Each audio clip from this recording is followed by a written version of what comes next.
This is just a sample of the audiobook. To get the complete audiobook, access the link posted in the first comment. Magic nevertheless remained a normal part of everyday life. Spells were used to exorcise evil spirits, to make weapons of war invincible, to overcome human disease, to protect crops from plagues of caterpillars, to make cows more fertile, and to deceive rivals in commercial bargains. Any woman convicted of consulting a sorcerer was liable to a fine, while a man convicted of the same crime paid a penalty twice as heavy. By and large, the people of Châteaudet were afraid to denounce suspected sorcerers lest they themselves should become victims of evil spells. Bern tried to overcome local reticence by offering informers half of any fine imposed in a case of witchcraft.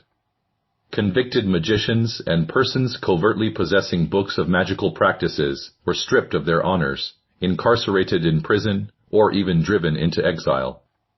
The church seized all denounced books on witchcraft. Cases of witchcraft caused serious panic in the highland. In 1712, the village of Rougemont was in torment when witches threatened its peace and the burghers petitioned the church court to take action. The case revolved around the deposition of Madeleine Saugy, a child of 12, who had been sent to Vannes to buy some cloth from an Alemannic country weaver. On the lonely road, she was accosted by a deformed crone and took fright. The deaf old woman with decaying teeth and a distorted speech tried to find out whose daughter the child was, but the more insistent she became, the more she frightened the girl with her heavy breathing. The child finally escaped and ran distraught until she collapsed from heart palpitations. She eventually revived herself, ate some wild berries, and went home. She then told her agitated family stories of the strange woman who had sometimes appeared to behave like a fox, sometimes like a cat, sometimes like a raven or a dog. The village was immediately convinced that it was facing a case of witchcraft and demanded immediate action to exorcise the evil.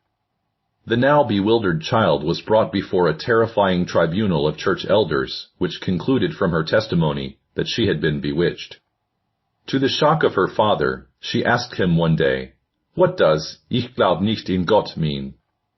The German sentence, "I do not believe in God," seemed a sure sign that the child had been given to the devil by an Alemannic witch living across the cultural boundary. Moral panic became so acute that Lord Bailiff Watteville decided that the matter was far too grave for him to handle. Poor Madeleine Saugy was sent to Bern, accompanied by both her father and her grandfather. The Supreme Consistory was charged with hearing her case, though its judgment has not yet come to light in the archives. Another long-running case of witchcraft, this time unconnected with the fear of old women speaking Alemannic dialect in a dark forest, had broken out a few years earlier in Châteaudet. This case concerned the economic well-being of a dairy farming community on the far side of the valley from the village. The pastures on the slope of the Blaye were north-facing ones, and, as was to be expected, the cows yielded less milk than those pastured above the south-facing village. Not all farmers were satisfied with this elementary climatic explanation for their poor performance. They felt sure that their dairying activities were being hindered by witchcraft. In 1696, the matter came before the fiery Lord Bailiff Triboulet, the governor who had held Esther Pillet in leg irons in his castle prison, and detailed depositions were taken from many witnesses. Moïse Berthaud claimed that when his neighbor Pierre Rosat married the daughter of Antoine Marmier in 1680, the effect was a loss of milk yield, of cream production, and of cheese quality on his farm.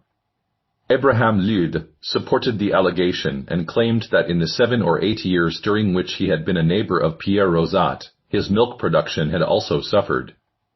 David Tourien reported similar occurrences and claimed that as soon as he took his cows away from the Blaye pastures near the Rosat farm, their performance immediately improved. The court assumed that it was dealing with a case of witchcraft and of magical interference with the milk yields of cows.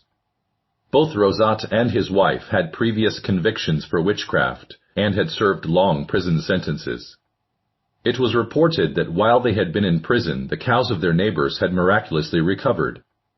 On their release from gaol, however, the milk cows on the Blaye again began to show symptoms of disturbance, became reluctant to drink water or ceased to yield milk. Worse still, the farmers themselves began to complain of aches and pains, and said that their cheeses tasted bad, and their butter would not set in the churn.